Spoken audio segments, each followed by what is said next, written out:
Okay, so here's our user story for our next app, the database app. Okay, what you're going to do in this app is you are going to do a survey. So kind of like the last app where we used the ice cream flavor survey. The difference was in the ice cream survey, there was only one question. What kind of ice cream do you like? What's your favorite flavor of ice cream? That was it. That was the only question. And so that was a pretty limited, pretty small, pretty simple survey. For this survey, it's going to be a little bit more robust. Okay, you're going to have to develop at least 5 questions to store, plus the name of the person who's taking the survey, plus the date when they take the survey. So for every person who takes your survey, there's going to be 7 pieces of data that you're going to store, and you're going to store that data in a database.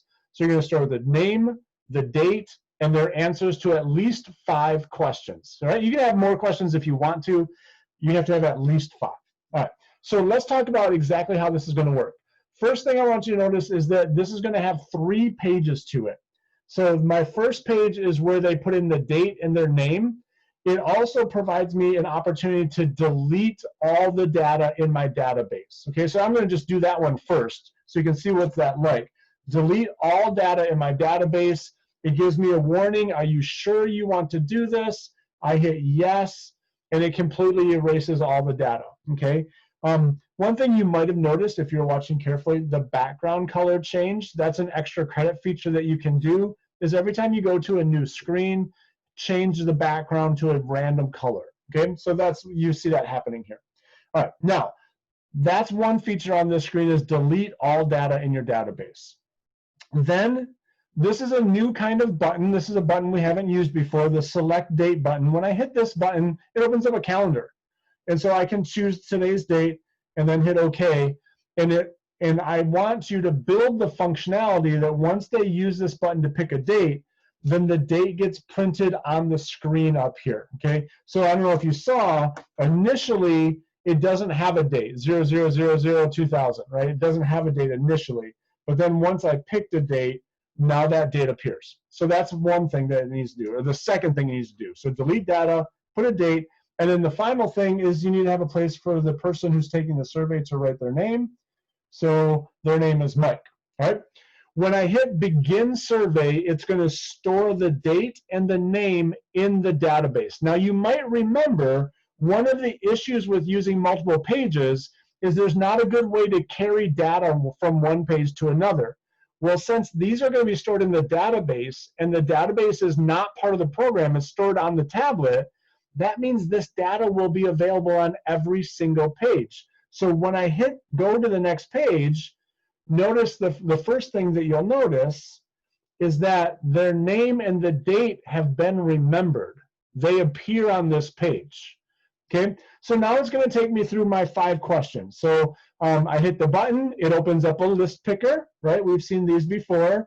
And then it says, are you sure is that your answer? Submit answer, go to the next question. What kind of house? Put that, go to the next question. So these are my 5 questions. I'm just going to go through these really fast because I want to get to the 3rd page so you can see what the 3rd page is like. I think this is my 5th question. Yes, okay. So now this is my 3rd page. The 3rd page is the survey results. Okay. You might have noticed that I also had a link to this page on the 1st page, okay, where they put in the name and the date. That's optional. You don't have to do that. But as long as when they're done with the survey, we can get to the results.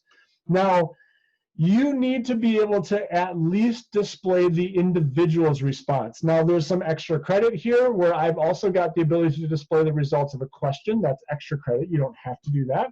But if you hit the name of the person, then it should show you all their answers to all the questions. So what was their favorite car? They said pickup truck. What's their favorite house? They said 2-story, so on and so forth. Okay?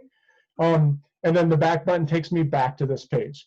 I can choose, this is the extra credit feature, choose all the responses to one of the different questions. So what did Mike say about his favorite ice cream? It was chocolate. Okay? So that's the basic idea. And then my home screen button takes me back to the home screen where I can do this whole thing all over again. Okay? Now on the home screen, you may have noticed there, it also had a button to take me straight to the results. Again, you can do that if you want to. That's not a required part. but you need to be able to move between those 3 screens, and you need to be able to store that data so it's available on all 3 screens. Store that data in a database. Okay, so let me run through one other thing just really fast. I just want to make sure that you see one feature that's important. So again, remember this data was restored because it's saved in the database, so it remembered that data. I got that. And again, I'm just doing these really fast because I want to get you to the results page. So I want you to see what it looks like on the results page when there's multiple people who have filled out the survey. Okay, so now it's taking me to the result page. When I hit from my first list picker, now it has both people, Ken and Mike both. And so I can choose to look at Mike's results, or I can go back and I can look at Ken's results, okay? Either one. So what this is doing is when that data was stored in the database, I made sure I tagged the data so that I could tell the difference between which data was associated with Mike and which data was associated with Ken. And so that way, when I choose this, it only shows the data that goes for that person. Likewise, for the questions, all of their answers have a tag so I can tell what question it came from. So if I want to see what were their favorite houses, there was Mike's favorite house, there was Ken's favorite house. Okay, so I can see both of those things because that data has been tagged so that it matches up with that question. Okay, so that's what you're going to be trying to do in this next app. Make sure that you're working with tags and databases. That's the learning objective for this app.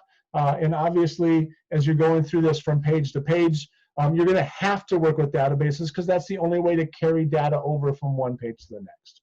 All right, so thanks for watching this video. Have a good one.